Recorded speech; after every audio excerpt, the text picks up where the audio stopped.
Okay, so it's been about a week since I went shooting to test out the stuff on my arrow pistol, and it went pretty well. There was, let's see, where should I start? The actual muzzle device itself. The whip machine sound mitigating equipment worked. It definitely propelled the muzzle blast down range, and you could hear it like smack with the sound wave the targets I'd set up. Um, I did some zeroing, confirmed 36 yards with this. I used my other rifle too because I was zeroing the red dot on top of my LPVO, and that's set up now. I forgot to bring the A2 adjustment device, and it's for the the Magpul flip up front sights. Um, so when I got back home, I was trying to adjust this. It was like frozen. It was stuck, and so what I had to do was put the adjustment tool right here, not the Magpul one that comes with it because it's just plastic and just like the little nubs where you can adjust it rubbed off from being stuck. So I had a metal one. I took a pair of pliers and I had to break it loose essentially, and then now it's fine. It adjusts really well now. But yeah, I'll have to confirm this later to make sure this is zeroed in. It was like 4 inches high. Uh, this was almost like right on. So with a 36 yard zero, if you're shooting at 25 yards, I'm just using yards, not meters. It'll be like an inch low. There's some good targets you can get from Sean Ryan's Vigilance Elite website, and they're really good at zeroing red dots and things like that. And the cool thing about that video, if you watch on YouTube with him, is on this Holosun, you can use the EOTech, same kind of reticle, and that bottom semicircle with that little dash right there at the very end. Yeah, within, let's say, 25 or less yards, that will punch anyone's ticket. That's what you would use to actually shoot. Fight less than the zero range, like zeroed it at 36 yards. And yeah, that's a matter of fact. That's pretty great. So what I just kind of end up using is just like the center dot as the top of my reticle. And then the bottom half of that circle is where I'm aiming and hitting things. So yeah, that was an awesome tip. I had to rewatch, and that was pretty great. Um, Definitely good to refresh and go over some of the basics from time to time when you're learning new stuff. And I'm always learning new stuff, but you tend to gloss over the basics, and so you kind of want to go back and check them out again. And you surprise yourself, like, oh, I totally forgot about this. That makes perfect sense. So it's just a lifelong thing. Anywho, so the actual device itself, um, it was starting to work off a little bit, walk off, and but not horribly. But this is only hand tightened. This isn't timed or anything. Though I will say, when you do put this muzzle brake on, you want it to be so that the exhaust vents are actually facing up, but not sideways. And when you crank it down, it's level. It's horizontal. Um, I am liking this. This is going to be more of a long-term um, experiment to see how well this does. And at the end, I don't like it. I'll just replace it, like I said, the A2. But for what I need and for the short distances, especially so like a house or whatever, or confined spaces, the fact that the shockwave is coming at an opponent or whatever, that's definitely disorientate them along with the bullets. Um, but yeah, I really do like this. It did because before I didn't think it was that bad to blast here, but the more I thought about it, like the barrel is shorter. Well, that concussion is going to be way closer to me than I'd prefer. So yeah, I'm liking this. Plus, looks cool. But yay. Um, what else? Um, I did have some issues with feeding. So I'm just using like Wolf and Tula for my practice ammo, and so this is empty. I always have a couple bad mags. They're just not that great. They're always empty, and just to make sure. Yeah, it's clear. So I always use these kind of like practice dry fire mags at home, and so I, be being firing, then click. Like, huh, that's weird because my mag would be in. So you know, eject it, check it, rack it, clear it, reinsert, and then it was good to go. And I think one of the issues, might be a couple, but one of them is, I don't know if you can tell, this magazine well, there's no flare on it really, very little, and it's pretty straight. And with my other rifle, my 16-inch, it has a flare mag well built into it. So I think I just was seating it deep enough, and kind of like John Lovell says, like maybe the 30 rounds does cause it to not always seat properly. Maybe you should use 20-29. I'm not going to. I'm just going to until I do. But let's go make sure the bolts lock back, the reinsert, and tap rack and go. And it seemed to be fine. It wasn't really a big issue. Actually, it was a good thing because it was a training issue. It taught me to inspect my pistol here and make sure everything is kosher, and check my mag and everything else. Haven't had any issue whatsoever with the bad lever. It hasn't been getting in my way or anything. So I have this on both my rifles, the Magpul bad lever, and I mean I like them. I recommend them. There's different ones out there, and if it works for you, great. If it doesn't work for you, don't use it. That's fine. Um, so overall, it worked pretty well. But then as I got home, I was checking out a few things, and I tend to over lubricate, over oil my stuff. And this is actually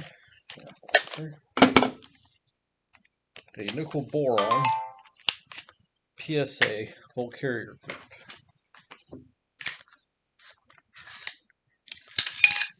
So I mean, it worked well, it worked fine. It cleaned up really easy. It looks like the Silver Surfer here. It's great. The one thing I might have screwed up on, because of my tendency to over lubricate, the firing pin was wet, it was oily. So that could be an essence here, free floating through here. It just has enough room to go through, but it could have been perhaps slightly alternating a movement and causing either light primer strikes or just not really um, hitting the primer. So when I go home, I just took the firing pin out and I dried it off. So it's dry now. And I shouldn't have any issues with that. Like I said, it was pretty minor. Also, the Strike Industries unibody AB charging handle. It's got well, of course it doesn't want to work with me, but it has a gas ports. There you go, kind of. It holds ventilate gas. I don't know if that's true or not. It does have 2 holes on each side because you can put additional uh, uh, polymer, or I think there may be metal devices that extend your charging handle some, but not greatly. And I think I might get them because I was just like, for some reason, just digging into my knuckle and just super uncomfortable. I actually contacted them and they said that not to use these on AR pistols. Well, they wouldn't recommend. And and then I thought about it. My pistol uses a carbine length gas system, and they're talking about a pistol length gas system. So if you're running a pistol length gas system, I suppose you're not supposed to use the Strike Industries built-in AV charging handle, because these little springs here are just, I don't know if you can make it out or not. Probably not, but that's it. That's all there is to it. It's a little rivet and just holds it together. So you might be better off with a Radeon or something else charging handle. But I didn't have any issues with the charging handle myself. Again, it's just a PSA upper, 11.5-inch pistol, and it worked great. Um, Also, I cleaned up the trigger group to make sure there was no grease or anything on it, and not too much oil. And that could have been an issue also, because you're reducing friction.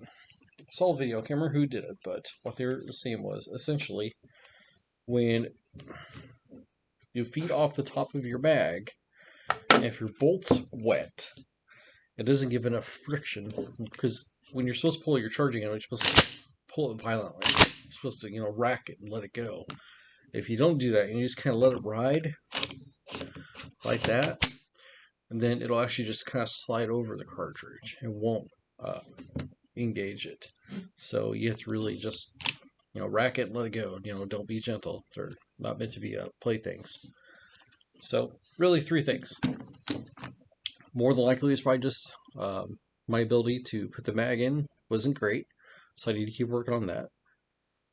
Two is probably my firing pin was a little wet with oil, more than it should have been, and could be deviating inside, but now it's not. It's dry. Make sure your firing pin is very dry.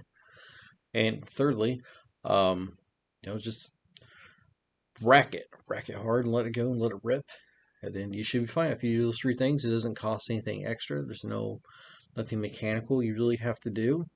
It's just learning your system.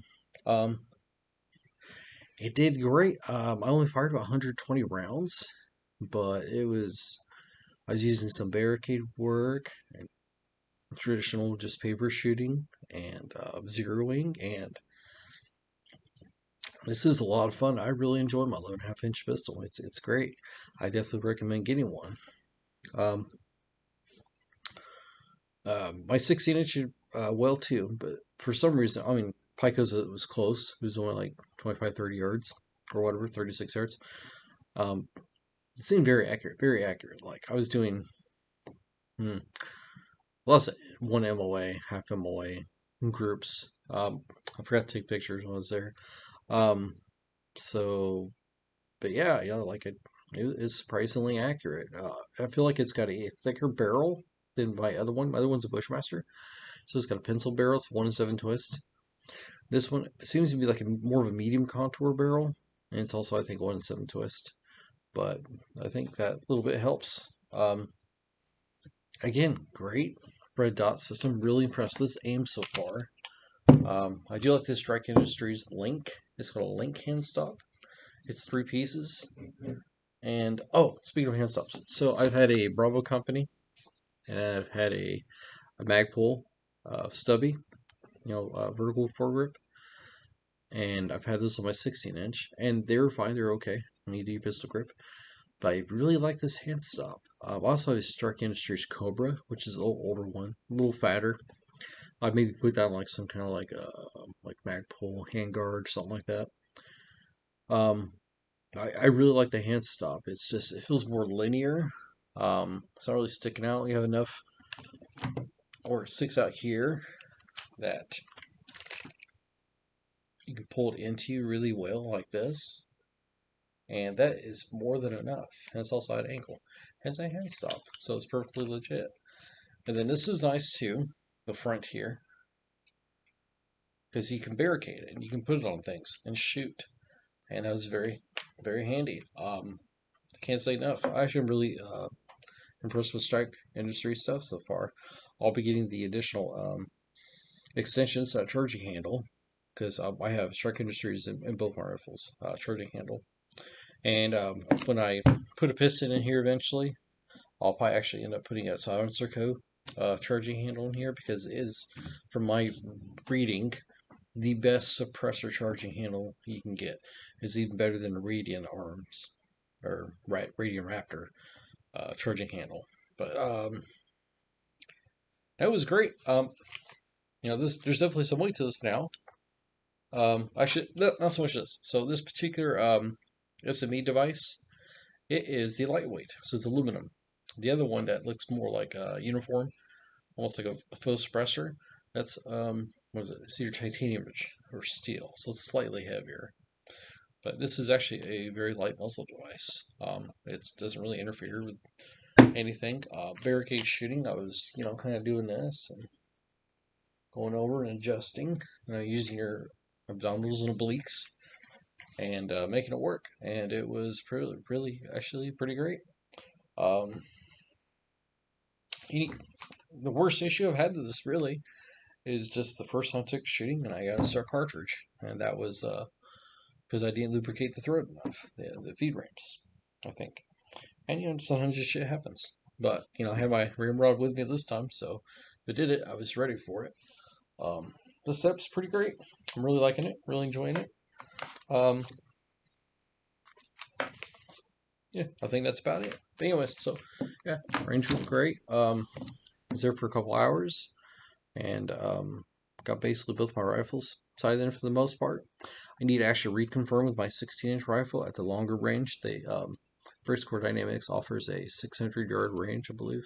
Yeah, and I think my markings on my scope is for 400 yards, so I'm kind of curious to take it out there and see how well it does. But yeah, definitely recommend the PSA. Also, I got this in two pieces: a PSA upper and a PSA lower. And also, the lower has a polished trigger group, and there's like no take up. Let me show you here. If you listen or if you see, bam, there's no take up. And then a reset, it's real quick, real abrupt. I was definitely getting some good, like 3 shots, 2 and 3 shots, like bam, bam, bam, bam, bam, off of it, and it did great. No baffle strikes.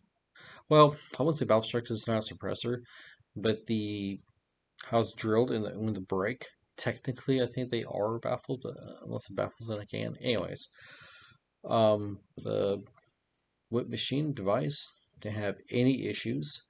We got warm, definitely got warm, but I mean that's all the hot gas coming out. Long story short, did great. No real complaints, just really minor stuff, and probably mostly on my end. Guns operating great. Anyway, sorry this took longer than I wanted it to. Have a good day, and it's about time it's fall. Thank God.